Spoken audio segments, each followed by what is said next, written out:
All right, what's up, guys? Good morning. Happy Tuesday. It's about 7:50 a.m., and the markets have taken quite the beating as of late. And you can see the beating on full display over here on the score sheet. Every index gets a negative score. Every name on the big money watch list gets a negative score. And the strongest sector is the utilities. All right, so we are banking on the XLU to save the entire market. I think a little bit unlikely. Couple things for you on the S&Ps here. Two key levels, 5,300 and 5,000. 53 and the 5K. 5,300, that is our 21 EMA here on the weekly. And a few things have shifted here on the weekly. For the first time since October, November, we are under the 21 EMA. Momentum has shifted negative, and we've got no more big three buy signal. That all leads me to believe if they can't get it and keep it back above that 53, there might be room for a flush down towards 5,000. 5K is not too far off from the weekly 50.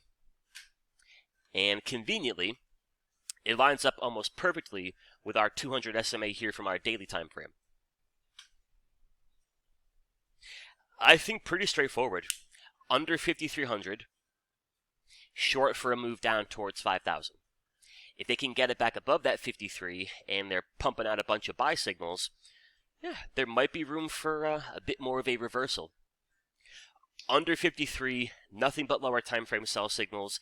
I want to find a spot to short it and probably buy some cheaper 5,100 or 5,000 puts. As far as a great entry, the closer to 5,300, the better. If I can short it at 5,270, I'll take on about 20, 30 bucks of risk in exchange for what could be about 200, 250 bucks of reward. So that'll be the game plan for the S&Ps here, and for the Q tips, the almighty QQQ, 430.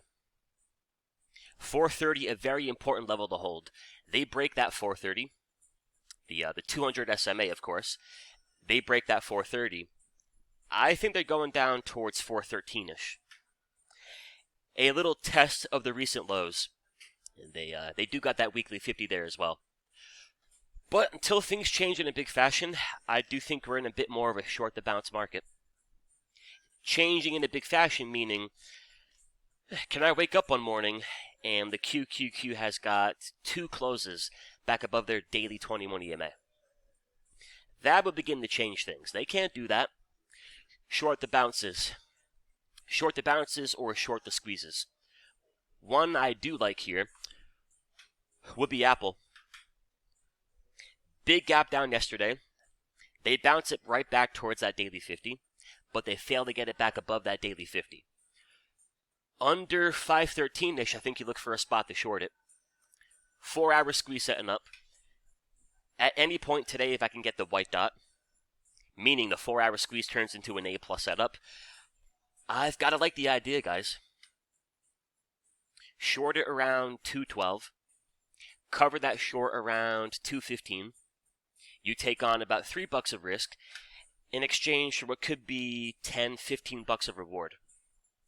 It'll very much be a QQQ thing, but if they keep on taking the Qs lower, I think they'll take the Big Apple with it. But alright, folks, short and sweet, right to the point. I've got to hit the road here.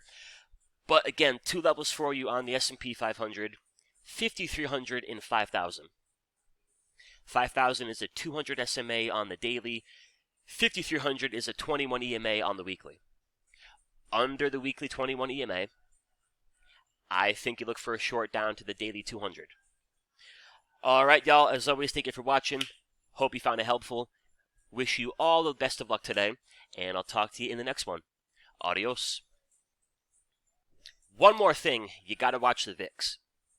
Very, very important to watch the VIX right now. VIX comes back to 30, 25, 20. We get a big flush in the VIX. Doesn't guarantee we get a huge bounce. Should help the bulls. Instead, VIX is back to 35, 40. We're making brand new highs here. Doesn't guarantee we have to roll over. But that should be to the benefit of the bears. Or the Bears. VIX down, good for the Bulls. VIX up, good for the Bears. All right, y'all.